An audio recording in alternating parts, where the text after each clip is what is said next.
We hear a lot of talk about two-state solutions and, that's the way to solve this conflict. Can we actually talk about what a Palestinian state would actually look like?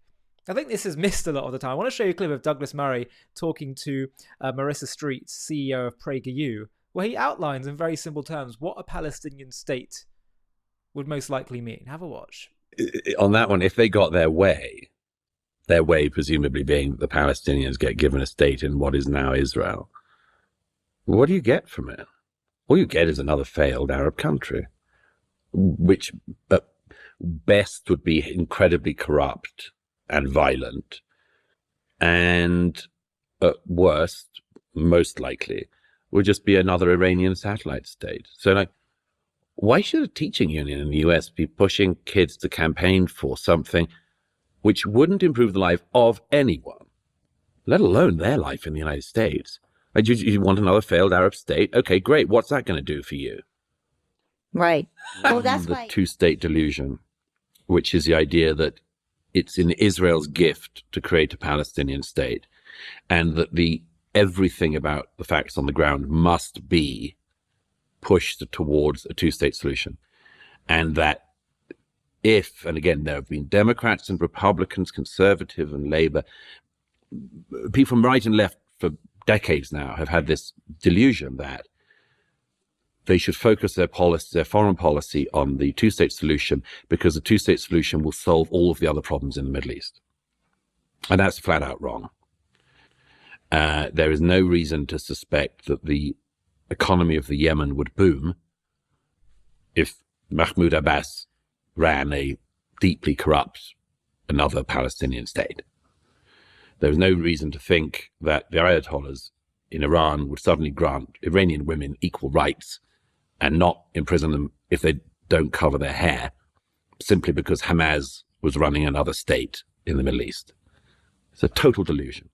Now, there's a case for saying that the Palestinians should have autonomy in certain areas, and if they can have a peaceable state, which they don't bring up their children to try to annihilate the Jewish state, there's an argument for that.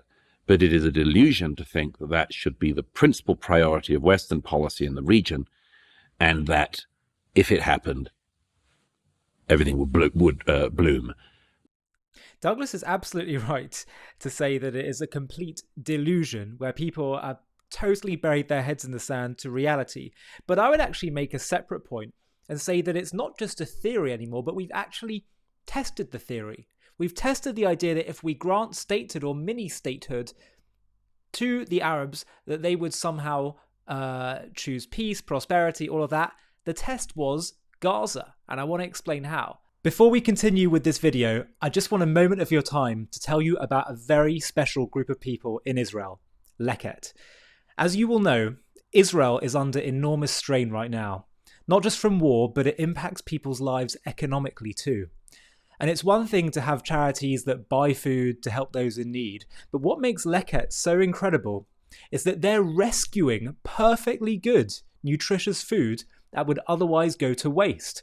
They collect surplus food from farmers, hotels, and IDF bases, and they deliver it to 415,000 Israelis each week, including families, seniors, and children who need it most. And right now, the need is greater than ever, with a 25% increase in people relying on Leket support. And this Purim, Leket is ensuring that struggling families can celebrate with dignity by providing meals on Purim Day. And you should know that with the festival of Purim, unlike other festivals, there's actually a specific, unique mitzvah to the day of Purim to give out matanot le'evyonim, gifts to the poor, gifts to those in need. Now, just $180 provides meals for 30 families. That's 30.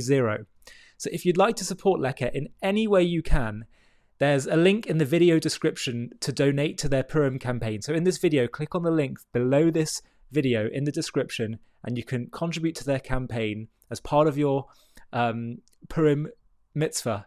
And together we can make a real difference. So please donate now. Thank you so much. So now I'd like to go back to the point about Gaza. So Israel said, okay, let's test out this theory. Well, totally evacuate, leave an area, that will grant you complete autonomy for, and you show us that actually you just want statehood, you want self-determination and rights and self-governance for your people.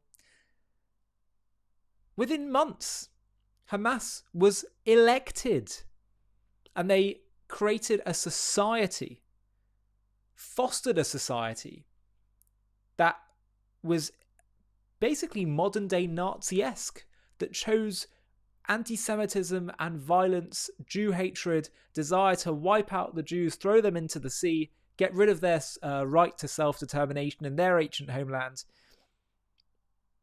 And they showed us very clearly, October 7th simply being the culmination of all of that. So this whole nonsense of two-state solution, as Douglas Murray put it, he said, at best, it could mean, it's a corrupt state that is an Iranian satellite state. At worst, they'll simply use it as a pathway to annihilate Israel. We've seen, as Douglas has said, he says, I think there is merit to giving them autonomy and all that kind of stuff. Well, we've tried that for 100 years, basically, to offer them statehood. Since the 30s, it's been tried. And they've shown time and time again through their leadership, through their choices, that what the Palestinian cause is about is they're not interested in statehood. They couldn't care less if another Arab country occupied them or was in control of them. And there's so much evidence to support this. History tells us this. All they've wanted is not statehood. It's wanting to annihilate the Jewish state, the Jewish people's right to sovereignty and self-determination. I was having a chat with someone the other night that was saying, well, Ollie, whether or not their peoplehood and sense of being a unique people is made up or not, it's there now, so you can't do anything about it. To which I say, I'm sorry. Yes, I recognise that sometimes it takes time for national identities to develop. Of course it does. But if your identity is only and solely and primarily based on Jew hatred, and that's what it's about, rather than genuine desire for self-determination, and when they self-admit that they consider themselves part of the Arab world, then I'm sorry, but the entire case becomes phony. As Sohail Ahmed, a man that grew up in a British Pakistani home, Muslim home, was raised to be pretty extreme, he said that his Islamic scholars told him that the only way they could support a two-state solution if it was simply used as a tool of deception in the path towards annihilating Israel. So Israel can never accept a two-state solution because it's based on a primary fundamental myth that they just want statehood. And I don't know what more evidence one could need to show them that that's the case. Now, some will say, well, let's just try and de-radicalize them. That'll be the way to solve it. If we can de-radicalize them, then they can have a state. To which I say, that cannot be Israel's job to do that. We can have no guarantees that would be there. And I think actually, the more we give them this notion that they should be autonomous in Jewish land, ultimately, historically, legally, spiritually Jewish land, the more it just will egg them on with this identity of Jew hatred. So actually, I'm with the President of the United States that says let Arabs be relocated to Arab land. I lament that it has to turn out like this, but I'm saying this with their best interests at heart as well. If I was an Arab living in Gaza, I'd rather be moved to a nice, beautiful, sunny area in another part of my indigenous land, in the Arabian Peninsula, because I would no longer be at the forefront of an anti-Israel Islamic coalition where I'm used as pawns in an effort to try and undermine and eliminate the state of Israel because of some kind of deeper religious war. So to me, we have to wake up now. The definition of insanity is trying the same thing over and over and expecting a different outcome. The two-state solution is a delusion, and we have to be utterly clear about that.